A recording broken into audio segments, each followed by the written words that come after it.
नमस्कार। पूर्णचंद कांडपाल आज जनजागृति का एपिसोड नंबर 573 लेके आपके सामने उपस्थित हूँ। आज हिंदी में आपसे बात करूँगा और आज मैं विश्व धरोहर की बात करूँगा। विश्व विरासत स्थल भी कहते हैं इनको। कई बार कई मित्र पूछते रहते हैं इसके बारे में, कुछ विद्यार्थी भी पूछ लेते हैं, राहगीर भी पूछ लेते हैं, जिनको शौक़ होता है थोड़ा तो वो पूछते हैं यार ये विश्व धरोहर क्या चीज़ होती है, क्या होता है ये। तो मैं आपको आज बता देना चाहता हूँ, इस जनजागृति के हिसाब से हमारा भी एक फ़र्ज़ बनता है, हमारा ये उत्तरदायित्व तो बनता है कि जो विश्व धरोहर घोषित हो जाती हैं उनका हमें अधिक ध्यान रखना पड़ता है, हमारी सरकारों को भी ध्यान रखना पड़ता है। तो क्या होता है कि यूनाइटेड नेशन ऑर्गेनाइजेशन की एक संस्था है यूनेस्को, उसका नाम है संयुक्त राष्ट्र शैक्षिक वैज्ञानिक और सांस्कृतिक संगठन यूनेस्को। और ये जो बनी थी ये संस्था, ये 16 नवंबर 1945 में बनी थी और वर्तमान में 194 इसके सदस्य हैं और 12 इसके सहयोगी हैं।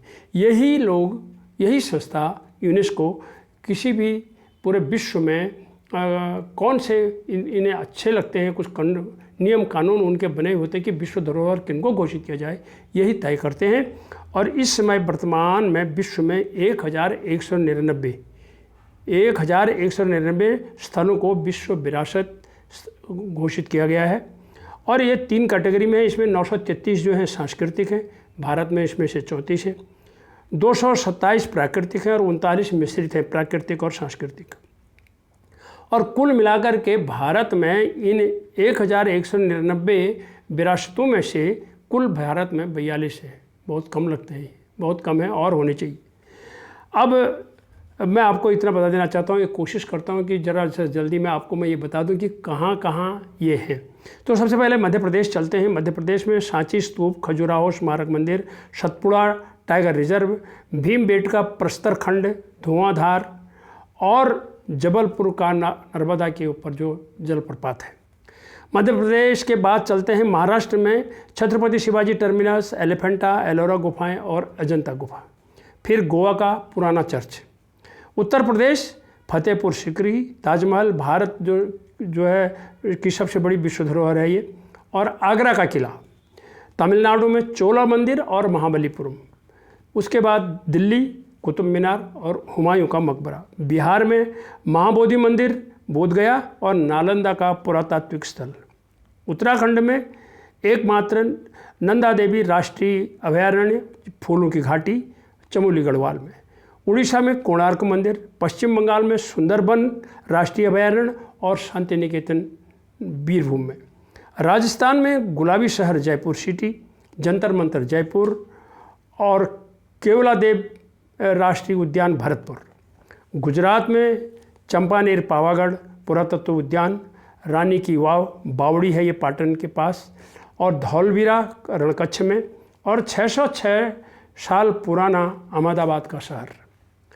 उसके बाद कर्नाटक में हम्पी के स्मारक हैं और पदत्तकल के स्मारक हैं। और कर्नाटक के बाद असम में काजीरंगा राष्ट्रीय उद्यान और मानस राष्ट्रीय उद्यान है। और तेलंगाना में रामप्पा मंदिर और हिमाचल प्रदेश में ग्रेट हिमालयन राष्ट्रीय उद्यान कुल्लू जिला में है।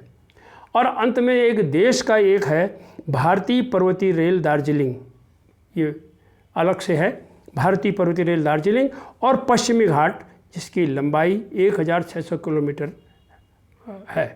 तो ये जो है हमारे कुल इसमें लगभग 42 मैंने नाम आपको गिनवाए हैं, शायद इक्का दुक्का कोई छूट न गया हो।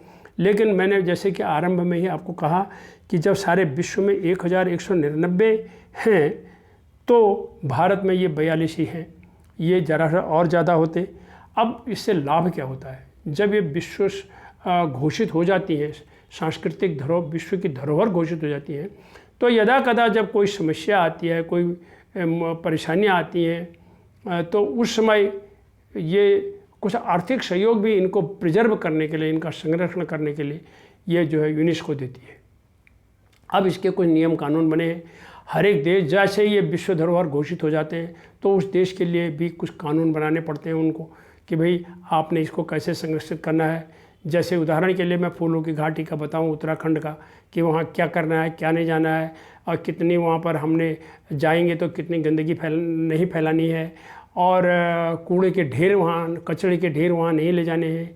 तो इस तरह से, उसी तरह से हम जब किसी भी फॉरेस्ट रिजर्व में भी जाते हैं तो हर एक के नियम कानून बने हुए होते हैं, उसको हमें मानना होता है। विश्व धरोहर घोषित होने के बाद उस पर यूनेस्को के पूरे रूल रेगुलेशन लगते हैं। तो मेरा सिर्फ इतना ही कहना है, आप इसकी जानकारी रखिए, अपने बच्चों को, अपनी भावी पीढ़ी को बताइए, हो सके तो इन जगहों को जाने का भी प्रयास करें और लोगों को बताएं, समझाएं विश्व धरोहर क्या होती है, कैसे बनती है, कौन इसको संरक्षण करता है। इन्हीं शब्दों के साथ धन्यवाद, नमस्कार।